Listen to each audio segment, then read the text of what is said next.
Hello, BookTube community, and welcome to another installment of Erin's Book Club. I have a book review to do, and I just want to say that I have, um, I think, bitten off more than I can chew with this 100-book goal by the end of the year. I'm not that fast of a reader. I'm going to continue to try with that goal, but I'm thinking that that may not have been a realistic goal for me to achieve. I'm not one to give up, so we'll keep at it, but we'll see. So anyway, the book review that I want to review this time is The Day Before You Came by Martin Frenner. Really neat kind of book.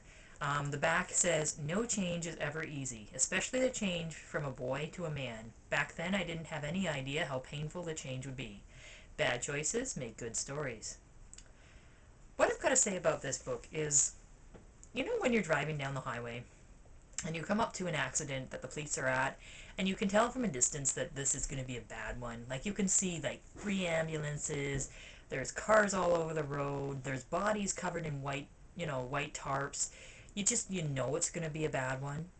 And yet you're in the passenger seat, somebody else is driving, and you can't help but turn and look at all the gore and not be able to peel your eyes off of it, even though you know it's going to be bad. That's what this book is like. This book follows, first of all, it's supposed to be true, which for the love of God I hope isn't. But it follows a man from his childhood up to his adulthood, basically on the conquest of the women that he's had.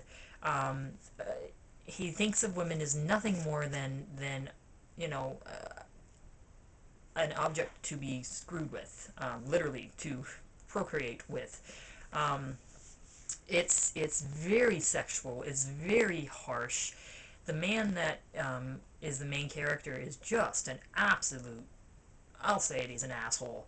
I hate him. I really dislike him. There was one point in the middle of the book where I thought that maybe he had reformed. He was talking about a woman that he absolutely loved, and maybe he got the right message. And then that gets ruined near the end. It's just it's almost like 50 Shades. It's got 50 Shades of Grey kind of tone to it. Now, I haven't read that book, so I can't really say, but that's kind of the context you get, only in a male version. And it's very sexually explicit, which explains why this was wrapped in plastic when we got it.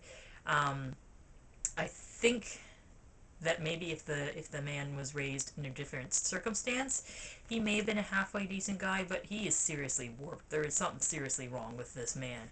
Um, and it, it was funny because within the first three or four pages, I decided I really disliked him, and that I really disliked the book, and I really disliked the context of the book. But again, I'm not one that gives up, so I kept reading, and after about 10 pages in, I couldn't stop reading.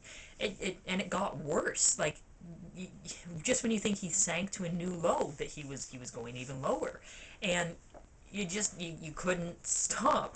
You just couldn't stop watching the gore. It is actually a book that I think I might read again because I think there was some nuances I missed, and there was some history in the book which I really enjoyed, but I don't think it would be one that I would go out of my way to purchase because it's kind of disturbing. Um, but it was a quick read. I got it done fairly quickly, and it kept me occupied. It entertained me. But you should read this and make your own point of view, because I think this would affect many different people many different ways. And I think that it would affect certain individuals more than others. But yeah, all in all, The Day Before You Came, I enjoyed the book. I I don't know. It left me confused. But I think you guys should read it, and if you guys have read it, let me know what you think, because I don't really know what I think at this point. So yeah, that's my last book of my to be read that I did last. My next to be read, I'm gonna have to go with my entire Goodreads shelf, because that's getting a little overfilled. But yeah, guys, thanks so much for listening to me rant, and I will let you know when I have another book read.